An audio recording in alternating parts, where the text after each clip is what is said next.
So again, as he said, I'll be showing you our adaptation of the FreeSurfer 7.4 pipeline for automated volumetric parcellation and cortical surface extraction of BigBrains 1 and 2. Okay, so first let's do a brief introduction and motivation behind this work. In 2013, we published BigBrain 1, a high-resolution 20-micron histological 3D reconstructed model of the human brain. And over the past several years, progress has also been made on BigBrain 2. We've already had some teasers. I know Hartman has a poster with preliminary reconstruction and segmented volumes. White matter and gray matter are now available at 100 microns. Here we utilize the segmented white matter, gray matter volumes at 200 microns as input to an MRI simulator, which we can then use as input to an adapted FreeSurfer 7.4 pipeline. So our motivation is for the outputs of this pipeline, which include, first of all, initial automated FreeSurfer volumetric parcellations. If you're familiar with FreeSurfer, the file is called wmparc.mgz of BigBrain 1 and 2, and this can provide regions of interest for higher resolution analyses, such as FreeSurfer's hippocampal subfield segmentation. And I'll show that here just as a kind of proof of concept, but I'm not an expert on the hippocampus by any means, or it can be used for any kinds of other external analyses of your own.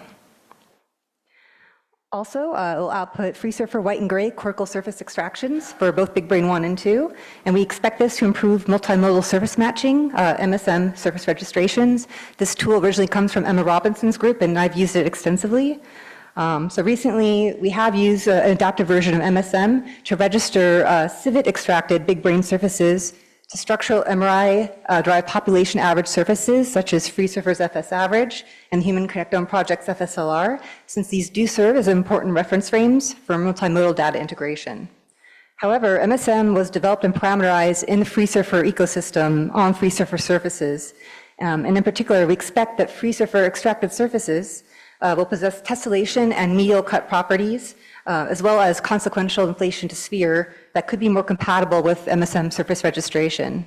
I'll take a quick detour to show you this. These are slides I borrowed from last year. I'm not going to spend long on them, but there are these tessellation differences. This is the BigBrain surface tessellated by civet, and it's defined by rigid divisions of the icosahedron. And if I compare that to the FreeSurfer version, FreeSurfer has an unstructured mesh with a variable number of neighbors. And I might do some toggling. I hope it will work here. So you can see these are tessellated in different ways. And the reason this matters is that these do inflate a sphere in very different ways, and this affects the parameters that are needed downstream, et cetera. Okay, so let's talk a little bit about the pre-processing. So here I show the BigBrain 2 original histological volume, again, at 200 microns. And as you can see, it has T2-like intensities. The white matter is dark, the gray matter is bright. But FreeSurfer requires a T1 weighted volume as input for ReconAll to work. So we use instead the segmented white matter, gray matter volume I referred to earlier. And in this case, the subcortical structures are temporarily masked as white matter so that they don't interfere with the FreeSurfer cortical surface extraction. And in a similar vein, the hippocampus is temporarily masked as gray matter so that it's properly identified and excluded as a mask from the FreeSurfer cortical surface extraction. I do bring these back later, so if you'll be patient a few minutes, I'll show you how I bring these back. But for now, it's a simplified input to MRI Sim. This software was created in Alan's lab in the 90s by Remy Kwan. In our case, we just slightly modified it to allow high resolution input and output. So I can input 200 microns, and it maintains that resolution in the output. Okay, here I'm simply zooming in for better visualization. So this is the input to MRI Sim, the BigBrain 2 classified volume at 200 microns. And the output from MRI Sim is a simulated T1 weighted volume, again at 200 microns, and we use this as the input to FreeSurfer. Okay, so I'd like to talk a little bit about the interventions that we do with FreeSurfer ReconAll. They're listed below, but I'll go through one by one. Okay, so the most notable changes, first of all, is that instead of the default MRI CA label, we use this new tool called MRI SynthSeg. It is part of the FreeSurfer toolkit. It's not standard ReconAll, but you can use it outside of ReconAll. It's a convolutional neural network, a CNN, and we found it to be superior for our subcortical masking needs, both in terms of quality and efficiency, and I will touch on this in more detail in a moment. The other notable thing I want to mention first is that for surface extraction, we additionally modified ReconAll to produce high-resolution surfaces and this ended up being about 500,000 verses per hemisphere. There are some other details I list here below. Unless you're a FreeSurfer expert, you may not care that much, but if you do care, ask me during the questions, we'll come back to these details.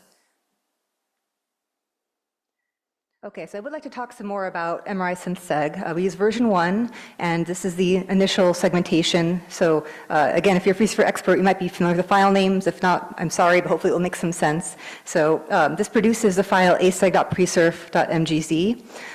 So normally this is from MRI label, but we're basically exiting the pipeline and using this other tool instead, and then we insert its output back into the pipeline and can continue recon all. Anyway, it's a contrast invariant tool. It accepts the original histological volume as input, and although it accepts high-resolution input, 200 microns, unfortunately, internally it downsamples to 1 millimeter, and as far as I know, there's no way to avoid that. Of course, we would prefer a higher resolution initial segmentation, but MRI label takes days and days to process at 200 microns.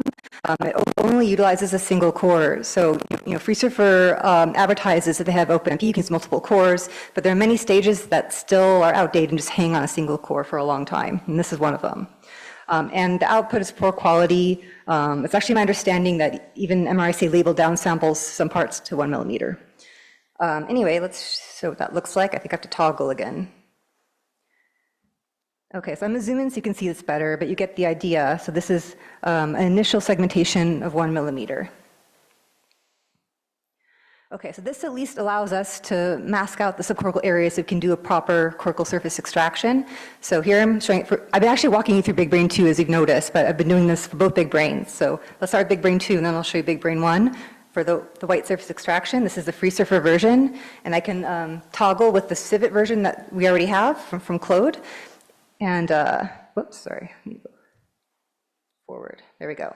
So you can see in general, between Civet and FreeSurfer, the shapes are very, almost identical, but as expected, the needle cut's very different. You can do the same for BigBrain 2 for the gray surface extraction. So first is FreeSurfer, and then Civet. So again, they're very similar. And now I'll go to BigBrain 1. So we're doing the white surface extraction for BigBrain 1. FreeSurfer is first, and Civet. And finally, BigBrain 1, gray surface for FreeSurfer, and Civet. Okay. Okay, so after those cortical surfaces are extracted, it's standard in recon all to refine that first file you saw, the aseg.presurf.mgz. So now it's being refined, and this is how we bring our resolution back in, because the one I'm showing you below is the original one, the aseg.presurf at 1 millimeter, but now that we have these cortical surfaces defined at 200 microns, we can refine this and give it more benefit from the resolution. So I think it's hard to see here. I might have to zoom again. So I'll zoom here in a moment. Okay. Okay, so again, this is a zoomed in version of the aseg presurf at 1 millimeter prior to surface extraction. And here it is after aseg.mgz. So you can already see now we have it's kind of a hybrid of low resolution and high resolution. Unfortunately, at this point, this is the best I can do for the subcortical areas. I hope this will improve in the future if other tools are available to maintain that resolution. But at the very least, even though it's a coarse resolution from these subcortical structures, it's a kind of initial starting point for an ROI. Okay, so this allowed us to proceed through recon all. Another standard output of recon all is this wmparc.mgz. So as you can see, I have BigBrain 1 on the top, I have BigBrain 2 on the bottom, 200 microns. So this is a whole brain parcellation, which is great, but there are some parts that are higher resolution, defined in a higher resolution way than others. So there's some parts that are probably more accurate than others, but at least it's a starting point for other analyses. And as you can see, there is also a cortical surface parcellation, and I can show this on the surface. I hesitate a little bit, but I will show it.